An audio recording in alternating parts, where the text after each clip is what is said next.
What's up? It's Way Up with Angela Yee. I'm Angela Yee, and my guest host Candace is here all week. Happy Monday. And it's time for Ask Yee, 800-292-5150. Any question, we want to help you out. And we have Joe on the line. What's up, Joe? Hi, Joe. Hey, how y'all doing this afternoon? Good, thank you. What's your question today? Okay, so I have a friend, and I've been her friend for about 3 years now. And she's married, but the guy she's married to, he does drugs, he beats on her in front of the kids, sells stolen merchandise from stores. Whoa. You know, and I've been offering to try to get her out. I've even offered to pay for her divorce and get her therapy to where she can get away from this guy. But it seems like no matter how hard I try to be that friend and, you know, be that friendly companion, she just won't leave. Right. And it sucks because I watched my mom for all my life. I'm almost 40 years old. I watched her go through the same thing, you know, and some people never get out of it. You're right. I just don't understand why somebody would want to stay in that predicament, especially when they beat you in front of your kids. Yeah. My personal opinion, he needs his behind tore up. Right.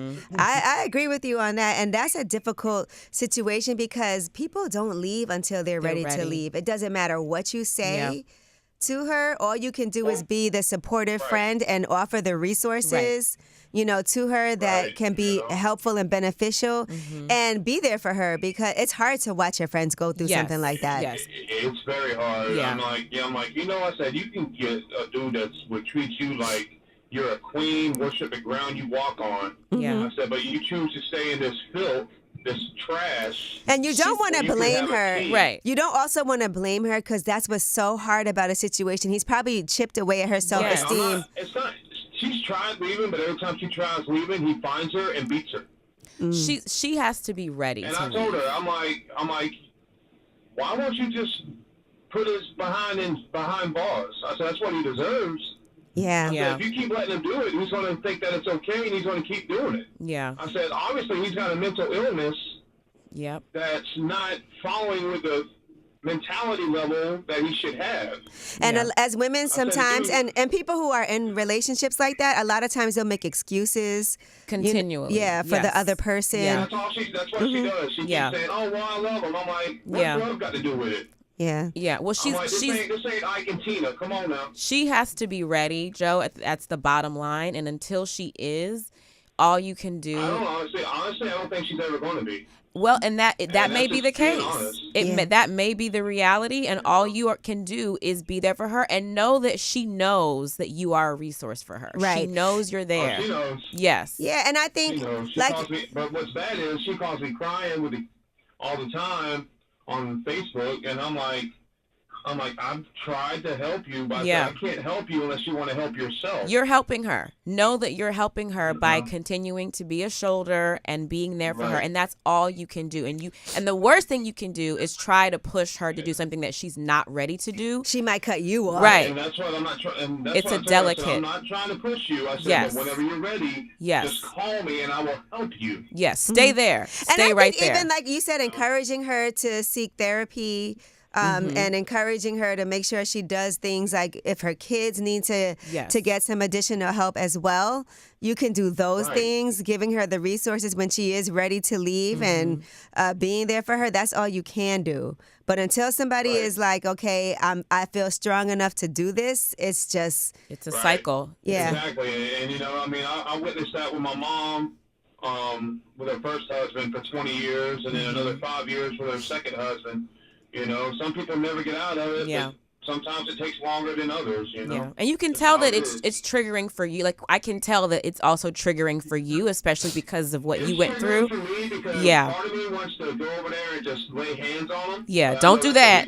Right, don't do that. I wonder if her having a conversation with your mom even, like, that might be something, you know, somebody that...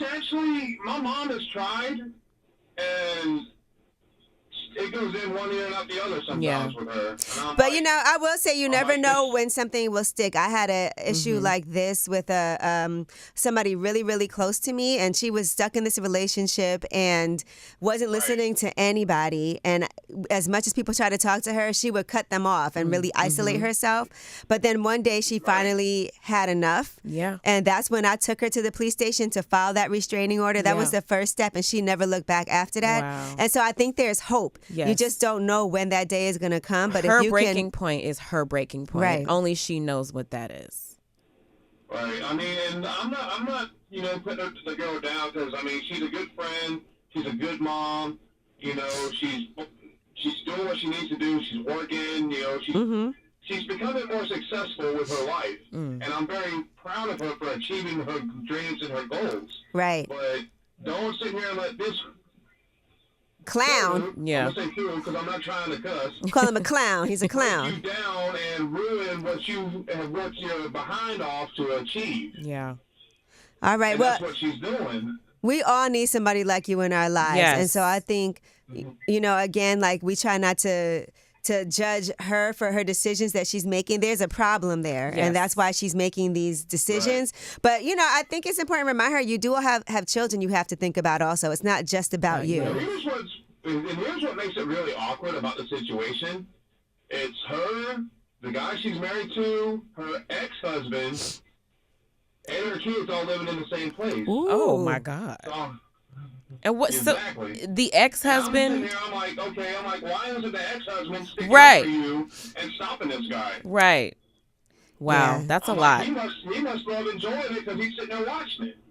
Listen, I just pray that she gets out of this alive. Yes. And with her children. Yeah, her and her children. Yeah, that's what I'm scared of. I'm scared that one day I'm going to get a phone call. She's going to end up dead.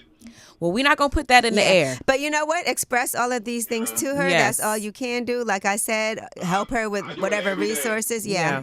Yeah. Be there for her. That's the best you can do. Yeah. Well, thank you. Ma'am. You have a good heart. Yes, ma'am. I appreciate it. All right. Take care. Thank you.